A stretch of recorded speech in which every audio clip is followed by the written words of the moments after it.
Maybe just backing up a little bit. We, had some good efforts this weekend. I think Pitt's kind of like we were in that both of them, Arizona State and Pitt, were without some of their personnel. So maybe it's that time of year. We sure need South Dakota State and UNI to be without some personnel this weekend. I can tell you that. They haven't been without much personnel all year. But just talking about this past weekend, I thought it was really good. We got some new faces in there, and gosh, our sports information guy over here told me we wrestled 25 different guys this year, and we've only had the same lineup, I think, twice out of 20 some tries, or 14 tries, I guess. So that just shows you kind of what we've had to go through.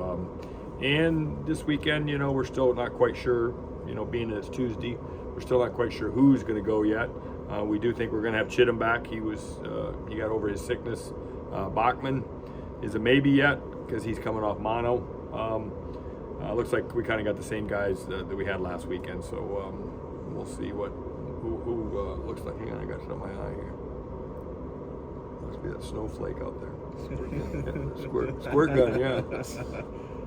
I didn't have room for all my emojis. I don't want to short South Dakota State because we got to worry about South Dakota State. It's going to be a tough weekend for us. Besides traveling and staying in strange places and dealing with sub-zero temperatures and being in Brookings. Every time we go to Brookings, they set records for minus 30 or something. So that won't be any different. And then we got to, we're going to drive back from Brookings to Cedar Falls, stay in Cedar Falls Saturday night, and then. You got two teams that are really going to be laying for us in terms of it's their last home dual meets, it's senior night. So there's a lot of reasons that they're going to be stoked up. But, we need that. We need to feel that. It's just like going into the Big 12s in Tulsa. You need to feel that tough situations. And so we're going to have it tough both places. Bachman, if he comes back, or I guess whoever wrestles is going to have two really highly ranked guys. Yeah. I mean, how does that factor in? Do you want him to get back for that type of competition, or B, do you want to make sure he's fully well before he faces that Boy, it's level? a fine line. It's we really got to see today, Tuesday and Wednesday and Thursday how he feels in these workouts. Tomorrow's just kind of a day on their own, day off. Today we went hard this morning, so we really got to see 6 o'clock tonight how he feels and how he feels Thursday before we make that decision. We'll definitely take two guys at 84, but he's getting a lot better. Sometimes if I let him choose the weekend before, and he went out and wrestled with mono, so I'm not giving him more choices. He didn't even tell us he was sick, and he had mono, so we're not going to let him choose going forward. How do you game plan for a guy like Parker Kekausen? Is that 2x4 and switchblade thing again? Yeah. 2x4 and a switchblade. Hope he's got mono. That's what we got to do. He's hard to slow down. He's fun to watch. He's just, you're going to have to really, really bring it to stay with him. That's for sure. For a guy like Aiden Riggins, who I think has two top 20 opponents this weekend, how much is, him in a matchup like that trying to get some confidence and keep things rolling? I think it's 5 of his last 6 he's gotten wins. Yeah, it's a big weekend for Aiden. I agree. This is a chance for him to get in the top 20. So I'm excited. I think he's wrestling well. He's getting more confidence. I think he's feeling good at 65. So we're trending there. But Jacob Frost is going to get some good competition too. Is he? I know they've got him ranked 11 and 9. Is he wrestling like a top 10 guy, or is he wrestling like a top 5 guy at this point? Oh, I think he's definitely a top 10 guy. I mean, I know those top 5 guys are pretty good, and but I think this is going to be a great test for him this weekend. I mean, the South Dakota State kid's real salty. We're probably favored on paper there. Obviously, he's never beaten Happel, and he needs to be ready to go in that match. So, with these two lineups, I'm telling you, about all these guys are ranked pretty high. So, not many guys are gonna get a match off this weekend. Cody Chittum's mental game, how's he feeling after being out? I think his mental game's been great all year long. He just kind of got a stomach bug, but I think he's super excited for this weekend. He's got 2 tough customers as well. So I know he's been knocking on that UNI guy's door for all last year and didn't bust it down, so he wants to bust it down this weekend. Yeah, those were some close matches last year with Ryder Downey and Chittum. What does Chittum need to do to reverse some of those results? Well, I think we got to wrestle a little bit smarter. He's a crafty dude. We got to get away. And we got to get to, it's hard to score on. He's slippery. we got to secure that takedown and just be ready to go. You mentioned wrestling smarter. That's something that Chittum brought up, and I think you brought up a couple weeks ago. His mat IQ is starting to get better this year. He's starting to make better decisions on the mat. Is that one thing you're hoping translate into this? Yeah, this will be a great test because I think this guy from UNI wrestles really smart. He's really savvy, and so you got to beat him on the mat, and you got to beat him in the head game too. So I'm really excited to see that match. And I know Cody is too. Big picture, you kind of maybe know, barring knock on wood, more injuries, you kind of know probably who you're going to have once you get the Big 12s and NCAA. It's just how big are two really tough dual needs to get some confidence. Some of the newer guys that are going to have to be in the lineup for nationals and all that, and everyone else who's shooting for All-American podium type stuff. Well, like I said, this is a great test for us. It's a great test to get ready for the Big 12. It's a great test to get ready for seeding purposes of the Big 12 for the nationals. So and then you get to finish at Missouri the following week. So it's really set up well for us. Then we get a week off before we go to Big 12s. Terkina is really progressing. He's not ready to compete yet this weekend, but he's getting close.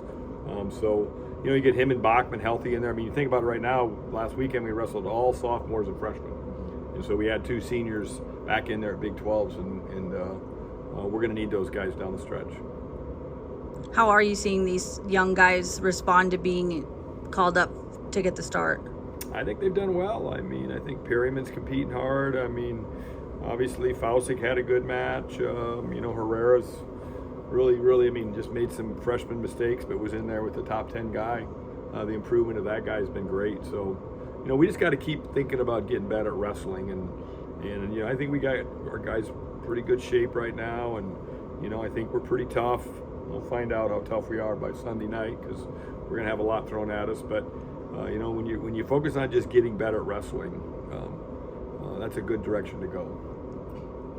Schwab talked a lot about wanting to pack McLeod Center this weekend. So, do you like going into environments like that as a team to experience that?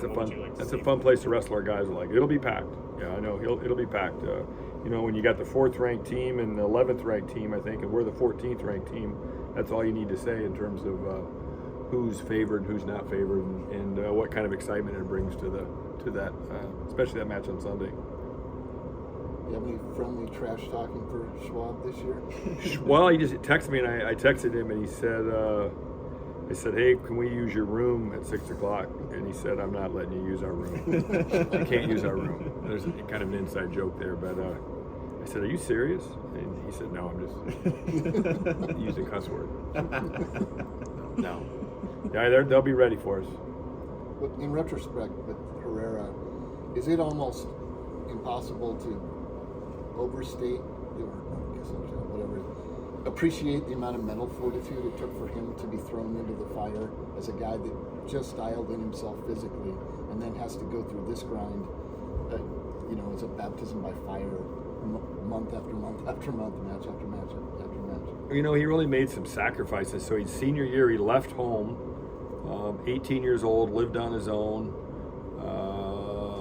left his comfort zone completely, and moved to Ames.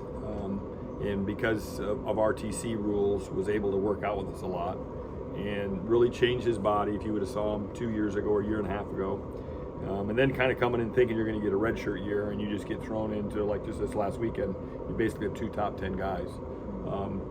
It's just to look at the progress from when he made that decision. He would never be competing at this level if he wouldn't have made that decision last year to come in and take a lot of those butt kickings in the room early. Not that he still doesn't take a few, but he's just really. I found out. I think I said Sunday afterwards what a competitor is. Like he doesn't like to lose, and he competes really well. We talked a lot about earlier this year. Herrera's eating habits came up. What have you seen his development this season? He says he doesn't eat French fries anymore because I told him he had to quit eating French fries. He was a fast food king when we got him. I mean, 3 double cheeseburgers, a large fry, a milkshake. That was his diet. Like, he didn't want to eat anything but that. And so I started chirping at him saying, hey, you need to, if you really want to be good at this wrestling stuff, just because you're not cutting weight, you need to learn how to eat really good, And so he went from 280, a sloppy 280, to 245 right now. And his abs are starting to show a little bit. They're not quite there yet, but we're getting there. But he's done a good job. What has been the biggest thing you've learned this season navigating all the adversity? Probably scratching my head, wondering, in terms of, I guess just that, you have bad luck and you wonder why, when your schedule's the same and your training regimen's the same and the days that you lift are the same and the days you give your guys off the same and the wrestle off process and the first home match and the second home match and then going to Vegas and doing everything, then going to Nashville, to have 1 year just where everything went right and we probably had the same lineup 90% of the time last year, and this year completely flips. And I think what it does is it forces you to get tough, and it forces you to put guys in there that in the long run will be better now, because we've had some guys that never would have got reps and now they're getting reps. So you always try to find the silver lining, and that's my silver lining.